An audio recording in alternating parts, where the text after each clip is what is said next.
ইসরায়েলের সামরিক ও গোয়েন্দা স্থাপনা লক্ষ্য করে ইরানের শক্তিশালী হামলা, 4 শহর ব্যাপক ক্ষয়ক্ষতি, আর্থিক ক্ষতির মুখে পড়তে যাচ্ছে দেশটি। তেহরানে মার্কিন অভিযানের পরিকল্পনা অনুমোদন দিলেন ট্রাম্প। ইসরায়েলি আগ্রাসন বন্ধের দাবিতে হোয়াইট হাউসের সামনে শত শত মানুষের প্রতিবাদ, বিক্ষোভ।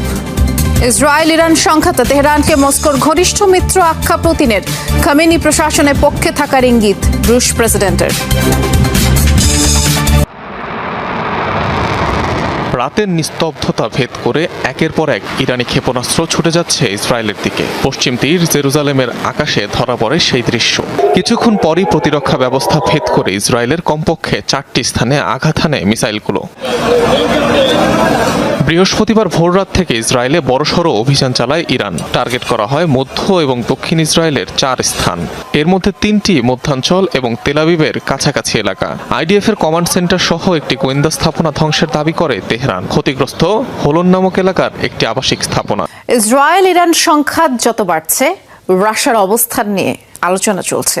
সেন্ট পিটার্সবার্গে সাংবাদিকদের সাথে আলোচনায় রুশ প্রেসিডেন্ট স্পষ্ট জানালেন, মস্কোর ঘনিষ্ঠ বন্ধু তেহরান আর মিত্রের শান্তিপূর্ণ পারমাণবিক যে কর্মসূচি, তার প্রতি ভ্লাদিমির পুতিন সমর্থনও জানিয়েছেন তার দ্ব্যর্থহীন কণ্ঠে। ইরানের ক্ষমতাসীন প্রশাসনের পক্ষে আছেন তিনি, প্রচ্ছন্নভাবে সেই ইঙ্গিত দিয়েছেন। আর ইসরায়েলের বিরুদ্ধে যুদ্ধে দেশটিকে সামরিক সহায়তা দেবেন কিনা এমন প্রশ্নের জবাবে বলেন, এখনও সহায়তা চায়নি তেহরান।